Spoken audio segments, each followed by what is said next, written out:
ब्रह्म तो आत्मा है, जबकि परम ब्रह्म आत्मदेव हैं, अर्थात आत्मा के स्वामी हैं। जीवात्मा तो एक ईश्वर का अंश है, जबकि परमात्मा तो वह भी श्री नारायण देव हैं। इस संबंध से जो भी लीला हो रही है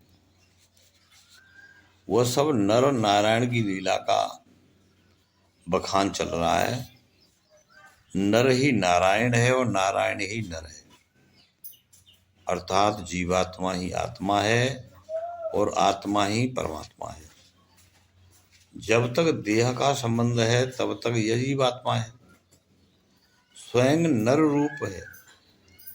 जब इस जीवात्मा को अपने स्वरूप का बोध हो जाता है तब वह जीवात्मा ही परमात्मा यानी पार ब्रह्म परमेश्वर है। इसमें जात सजातीय और विजातीय का कोई भेद नहीं है। अंशी और अंश का संबंध है, जैसे बूंद और सागर का संबंध है। बूंद और सागर में कोई भेद नहीं है, तत्व रूप से एक ही है।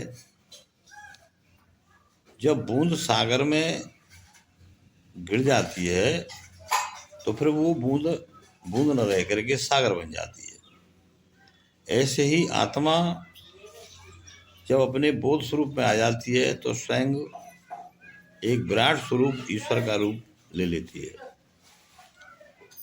उदाहरण के रूप में एक ही डाल पर दो पंछियों का निवास है। एक तो पक्षी होता है जो पेड़ के फल खाता है, दूसरा पक्षी न खुद खाता है बल्कि गवाह या साक्षी के रूप में मौजूद रहता है। यह साक्षी परमात्मा है जो प्रकृति से परे है। तीनों गुण जो होते हैं, सतोगुण, रजोगुण, तमोगुण, इन तीनों गुणों से परे, प्रकृति के बंधन में नहीं रहता है। जबकि दूसरा जीवात्मा है जो कर्म का फल भोगता है और भोगता भी ईश्वर का ही अंश है। और जो साक्षी है वह सर्वव्यापी परमात्मा श्री राम है, वे ही श्री कृष्ण हैं तथा वो ही ब्रह्मा विष्णु महेश सदाशिव हैं। उनको ही अल्लाह, अकबर, नूरे इलाही या परवरदिगार कहा गया है और वे ही गॉड हैं। उन्हें सदगुरुदेव या इष्टदेव कहा जाता है, वो ही सर्वेश्वर हैं। उनका कहीं पर भी अभाव नहीं है। वही पुत्र है, वही पिता है, वही नर है, वही नारी है, वही जड़ है, चेतन है, सब में समान रूप से मौजूद है।